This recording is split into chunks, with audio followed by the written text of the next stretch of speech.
My girlfriend said, let's pretend we broke up for a week just to see how we feel. I said, if that's what you want. On day 3, she posted a photo cuddling another guy. I didn't text her, just changed the locks and tossed her stuff outside. She showed up crying. It was just a test. I said, good, I passed. Ever had one of those moments when you realize your entire relationship was built on quicksand? That's where I found myself last month. Thought I'd share how I handled it, since it might help someone else spot the red flags I missed for 2 years. It started on a regular Tuesday night. I, 32M, had been living with my girlfriend Allison, 29F, for about 8 months. We'd been together for nearly 2 years total. Things were mostly good, or so I thought. I was making dinner when Allison came home from her job at a marketing firm. She seemed off, quiet, distracted. When I asked what was wrong, she sat at the kitchen counter and dropped her bomb. I think we should pretend we broke up for a week. I stopped chopping vegetables and looked at her. What? Not for real, she clarified quickly. Just an experiment to see how we feel being apart, to make sure this is still what we both want. My first thought was that she'd met someone else and was testing the waters before making a decision. But I kept that to myself. Where is this coming from? I asked instead. She gave me some line about her friend Megan doing the same thing with her boyfriend and how it brought them closer than ever, and reminded them why they fell in love. Said it was like a relationship reset button. I'm not big on games, never have been, but Allison insisted this wasn't a game. It was a growth exercise. She'd been in therapy recently, and I wondered if this was some new technique her therapist suggested, though it sounded sketchy as hell to me. After about 20 minutes of back and forth, I realized she wasn't really asking, she was informing me this was happening, so I shrugged and said, if that's what you want. She seemed almost disappointed by my easy agreement. Maybe she expected me to beg her not to do it? Not my style. We established the ground rules. For 1 week, we'd act like we weren't together. No calls, no texts unless it was about logistics for the apartment. She'd stay with her friend Megan. We'd reassess after 7 days. She packed a bag that night and left for Megan's place. The apartment felt strange without her, but not necessarily in a bad way. Quieter, more orderly. I slept better than I had in months. The next day was uneventful. I went to work, I'm an architectural engineer, hit the gym, grabbed a beer with a colleague. Didn't hear from Allison, which was following the rules. I found myself not really missing her, which was information in itself. Day 2 was similar. I caught up on some projects I'd been putting off, called my brother, watched a movie Allison would have hated. Still no contact from her, which was fine. Then came day 3. I rarely use Instagram, but I do have an account. Was scrolling through while eating lunch when I saw it, a post from Allison. She was curled up on a couch with some guy I'd never seen before. His arm was around her, her head on his shoulder. The caption, sometimes life surprises you with exactly what you need. I stared at the photo for a solid minute. This wasn't at Megan's place. The apartment in the background wasn't familiar. The timestamp showed it was posted that morning. So much for the relationship reset button. More like the test the replacement button. I finished my lunch, put the dish in the sink, and made 3 phone calls. First, to my landlord. I explained the situation and asked about my options regarding the apartment.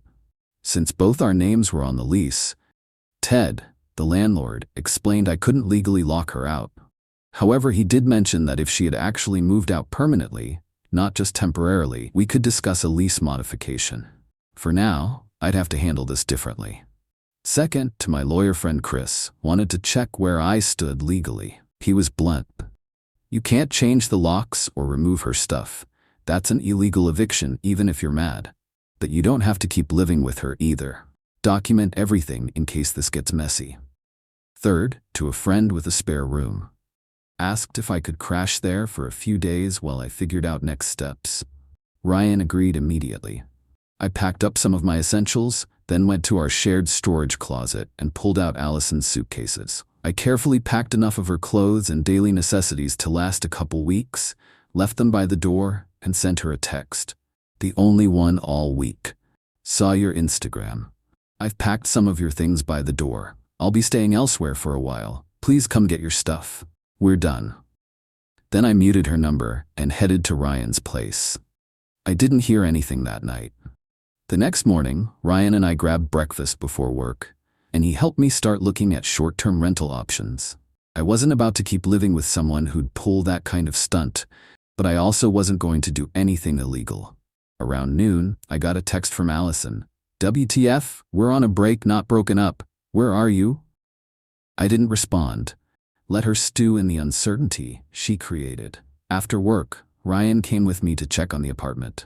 Allison wasn't there, but the suitcases I'd packed were gone. I grabbed a few more of my things and left again. The next day, I spoke with Ted again about my options. He said that legally, the best approach would be for one of us to formally request removal from the current lease and sign a new one. The person staying would need to qualify for the rent on their own income. Given my steady job and perfect payment history, he was fine with me taking over the lease solo if that's what we decided. Allison finally called that evening, and I answered. Time to end the games. You said we were broken up for a week, I replied calmly. I said pretend. It wasn't real. It was just a test. A test you failed when you posted yourself cuddling with another guy after only 3 days. That wasn't. Jordan is just a friend from work, she stammered. I don't care if he's the Pope. We're done. She started crying harder. It was just a test to see if you cared enough to fight for us. And there it was, the real reason for this whole farce.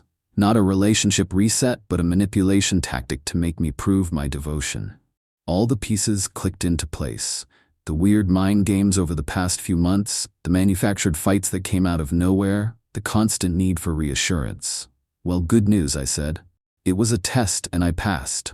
I respect myself enough not to be with someone who plays games like this. You can't just break up with me over this, she said, shifting tactics. We have a lease together. You can't make me leave. You're right about the lease, I acknowledged. I've already talked to Ted.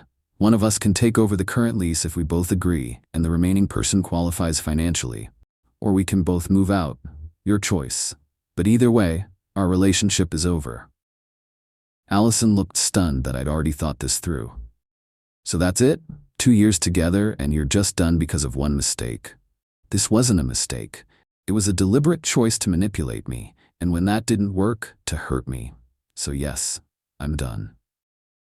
Eventually we agreed that I would take over the lease. Allison would officially move out, and I would be the sole tenant going forward. Ted drew up the paperwork the next day, and within a week, the apartment was legally mine alone. It cost me an additional security deposit and some fees, but the clean break was worth every penny. Over the next few days, Allison came with her friend Megan to collect the rest of her things while I made myself scarce. I had documented everything with photos before she arrived, and after she left to make sure there were no issues. Over the next few days, the texts continued, swinging wildly between rage and pleading. I responded only to practical matters, when she could pick up her mail, arrangements for the lease, etc. After about a week, she seemed to accept it was over. Then came the social media campaign, vague posts about betrayal and men who can't handle strong women. Mutual friends started calling, asking what had happened. I told the truth, simply and without embellishment. Most understood, a few took her side. I let them go too. 2 weeks after the infamous test, I ran into Jordan, the guy from the Instagram post, at a coffee shop. He recognized me, looked uncomfortable, and then approached my table. Look, man, I just want you to know I had no idea she had a boyfriend. She told me she was single. I believed him. Allison had apparently been laying groundwork with him for weeks, long before her break proposal. He showed me texts going back nearly a month. Nothing explicit, but definitely flirting. He seemed like a decent guy caught in her web. I thanked him for his honesty and wished him well. It's been about a month now. I'm still in the apartment, though I'll probably move when the lease ends in 2 months. Too many memories. I'm not rushing into dating again. Need some time to calibrate my radar after missing so many warning signs with Allison. Last I heard, she's not with Jordan either. According to mutual friends, he backed off after learning the full story. She's telling everyone who'll listen that I'm the villain who threw away a great relationship over one little mistake. But here's what I know. Anyone who tests your love through deliberate manipulation doesn't really want a partner. They want a possession, a puppet, a prop in their personal drama. And life's too short for that nonsense. So if your partner ever suggests pretending to break up as a test, save yourself some time and make it real on the spot. Some tests you pass by walking away. Update, 3 months later. Hadn't planned on updating, but there have been developments worth sharing. First, the apartment situation resolved itself well. After completing the lease transfer, Ted offered to let me transfer to another unit in the building, a smaller one-bedroom that had just been renovated, if I wanted a fresh start. Rent was actually a bit less, and I got to escape the memories without the hassle of finding a completely new place. Moved in last month with a brand new lease agreement. Allison's campaign to paint me as the villain sputtered out after about 6 weeks. Turns out she tried the same "let's take a break" routine with Jordan after they started dating. He recognized the manipulation tactic, having just been on the other side of it, and ended things immediately. When he shared that story with mutual friends, it pretty much killed any sympathy for her version of events. The most interesting development came from an unexpected source: Allison's previous boyfriend, Eric. He reached out to me through a mutual friend after hearing what happened. We met for a beer, and he told me she'd pulled similar stunts throughout their 3-year relationship.